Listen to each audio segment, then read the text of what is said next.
एक सवाल जो सबके मन में है, दुनिया में इतना कुछ हो रहा है पर भारत में पेट्रोल डीजल के दाम क्यों नहीं बढ़ रहे? चलिए समझते हैं। कच्चे तेल का भाव तो आसमान पर है, लेकिन पेट्रोल पंप पर दाम लगभग वही के वही। आखिर ऐसा हो क्यों रहा है?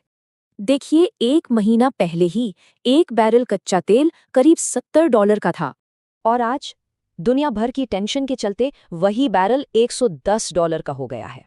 तो फिर ये झटका हम तक क्यों नहीं पहुंच रहा? वजह है भारत का शॉक एब्जॉर्बर सिस्टम। ये सिस्टम 3 तरह से काम करता है, पर असल में सारा बोझ किसी एक पर ही है।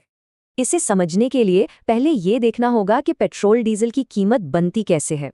सोचिए, एक वक्त था जब पेट्रोल की कीमत का आधे से ज्यादा हिस्सा तो सिर्फ टैक्स ही था। सरकार के पास एक बड़ा टूल है, एक्साइज ड्यूटी। ये एक फिक्स्ड टैक्स है जिसे सरकार कंट्रोल करती है। और यही कहानी का सबसे बड़ा मोड़ है।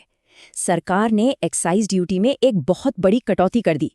पहले पेट्रोल के हर लीटर पर सरकार करीब 32 रुपये एक्साइज ड्यूटी लेती थी और अब ये घटकर सिर्फ 3 रुपये रह गया है।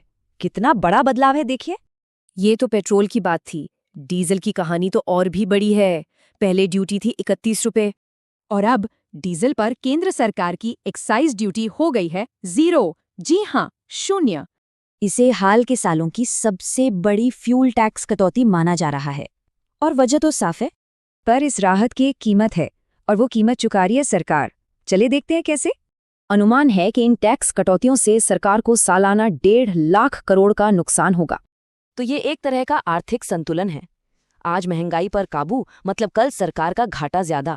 लेकिन ये जो शॉर्ट टर्म उपाय हैं, ये एक बड़ी गहरी समस्या की तरफ इशारा करते हैं। भारत अपनी जरूरत का 90% कच्चा तेल बाहर से मंगाता है, मतलब हम पूरी तरह दूसरों पर निर्भर हैं। तो असली लॉन्ग टर्म सोल्यूशन सिर्फ टैक्स में कटौती नहीं, बल्कि इस इंपोर्ट डिपेंडेंसी को कम करना है। तो सवाल यही है, क्या ऐसे टेम्पररी उपाय एक परमानेंट प्रॉब्लम का हल हो सकते हैं?